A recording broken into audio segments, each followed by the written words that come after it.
Hi, I'm David Lewis, Director of Mortgage Services at Bradleys, with a brief update for you for the mortgage market for mortgages where only a smaller percentage deposit is available. Pre-COVID, mortgages with a 5% deposit were available with quite a few lenders, whilst 10% mortgages were readily available with most mainstream lenders and smaller providers too. The pandemic changed the landscape and many lenders went into hiding, so to speak, placing significant restrictions on what they would offer to borrowers. High percentage lending mortgages effectively disappeared, and indeed some lenders were only lending where a deposit of 25% was available.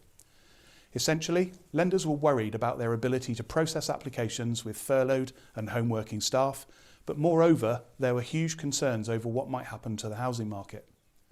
Luckily, we haven't seen the collapse that many predicted, although it is still something lenders are very mindful of. As a result, 5% mortgages are yet to return to the market. Whilst mortgages for those with a 10% deposit are now on offer from some lenders, which is great news.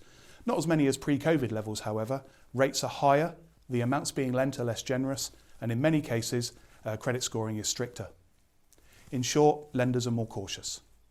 This looks set to be the case for a while yet, for even as the pathway out of the pandemic is being helped by reducing numbers of infections and increasing vaccination numbers, lenders are still cautious on unemployment and redundancies. One way of being able to purchase if your deposit funds are limited is by taking advantage of the two government schemes.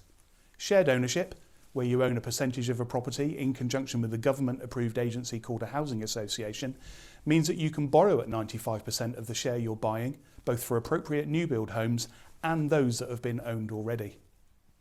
Help to Buy, not to be confused with Help to Buy ISAs, where you're offered a financial incentive for saving towards your first home, is a scheme that's been offered for some time. It has changed recently and is now only available to first-time buyers. In the West Country, this is restricted to homes on the scheme up to £350,000. Essentially, the buyer provides a 5% deposit. The government will then offer an equity loan for a further 20% of the purchase price, and a mortgage is required for the balance. Clearly, the mortgage has to be affordable, and the lenders will use their normal techniques in assessing this. Both schemes have proved very popular with massive take-up. Clearly, with things still very tough and a mortgage marketplace that is more of a minefield than it's ever been, ensuring that you speak to the right advisor and get the right guidance has never been more important. Bradleys mortgage advisors are well versed in the government schemes and which lenders are offering low deposit mortgages. So please contact your local Bradleys office from Penzance to Taunton, search Bradleys Estate Agents online, or call me, David Lewis, on 01395 222 391, and we'll be delighted to help you make the right decisions. We look forward to hearing from you.